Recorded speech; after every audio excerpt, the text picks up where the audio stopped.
Fala galera, beleza? Rodrigo Melani, professor de Física. Vamos a mais uma dica do Exatas hoje para a gente sobre mais uma de dimensionar circuitos elétricos e dispositivos elétricos, uma habilidade muito recorrente na prova do Enem.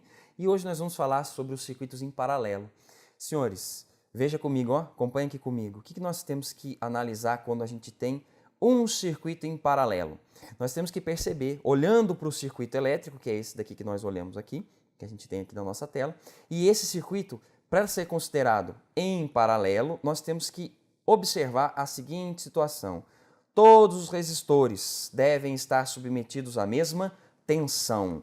Esta é a condição para um circuito elétrico ser considerado em paralelo, para que esses resistores estejam em paralelo. Senhores, esta é a situação. Todos devem estar submetidos à mesma tensão. E agora, Rodrigo, todos devem ter a mesma corrente elétrica? Eles devem ser percorridos pela mesma corrente? Necessariamente não. Eles não devem estar percorridos com a mesma corrente. Por que não? Porque nós temos resistências diferentes. Cada resistência elétrica vai ter a sua própria corrente elétrica. O que vai diferenciar vai ser que nós temos correntes diferentes em cada um deles. Tendo resistências diferentes, teremos correntes diferentes. Certo? O que nós temos que olhar para cá, então? Nós temos que, como que a gente consegue olhar para esses três resistores e, com isso, encontrar o resistor equivalente a esta associação. É possível encontrar o equivalente? Sim, é possível encontrar o equivalente. Como é que nós fazemos? Esse cara aqui, ó, é o circuito equivalente àquela associação em paralelo. O que nós temos que observar? Voltando aqui, o que a gente tem que observar? Bem interessante sobre esse circuito. Olha para cá. Nós temos que observar uma coisa muito importante.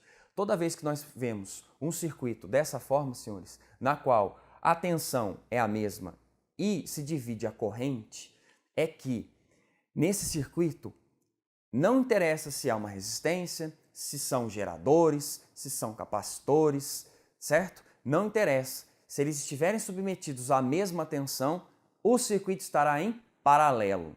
Tudo bem? Como é que nós vamos encontrar, então, nesse caso, que são de resistores, a resistência equivalente a esse circuito em paralelo? Acompanha comigo que nós vamos fazer isso agora.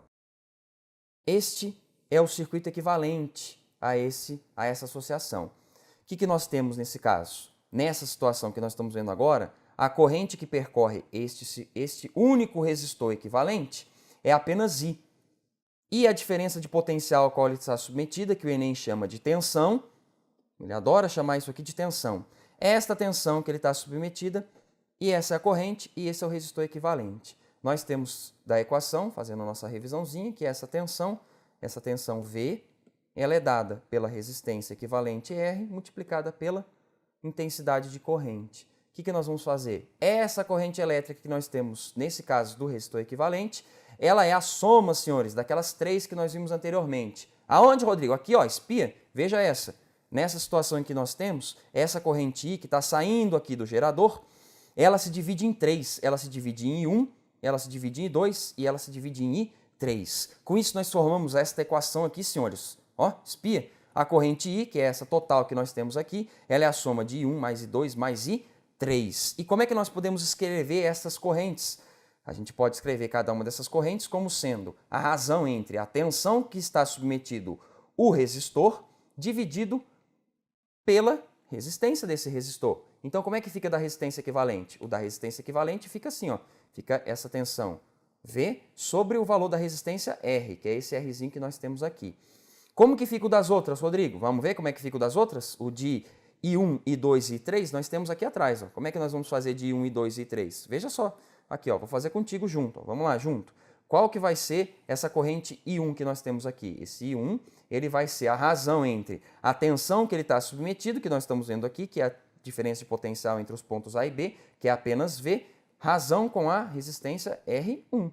Como que vai ficar a corrente I2? Ela vai ser a razão da tensão que ela está submetida, R2, que também é a mesma, tensão AB, que é só V, que nós vimos aqui, sobre o valor da resistência R2.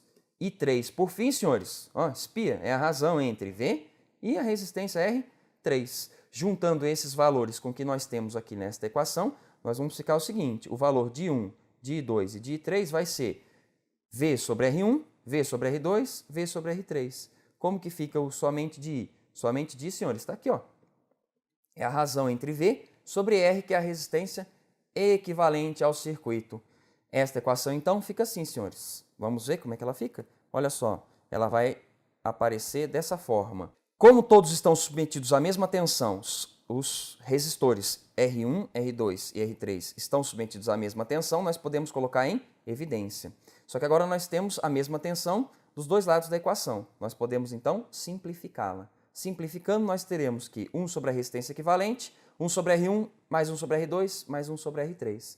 Rodrigo, como é que fica o caso geral? Acabamos de chegar nele agora, ó. O caso geral está aqui, ó. Esse é o caso geral que a gente tem de associação de resistores em paralelo. 1 sobre a resistência equivalente é o somatório de 1 sobre as resistências RJ, que são as resistências da associação em paralelo, de J igual a 1 até a enésima resistência da associação em paralelo.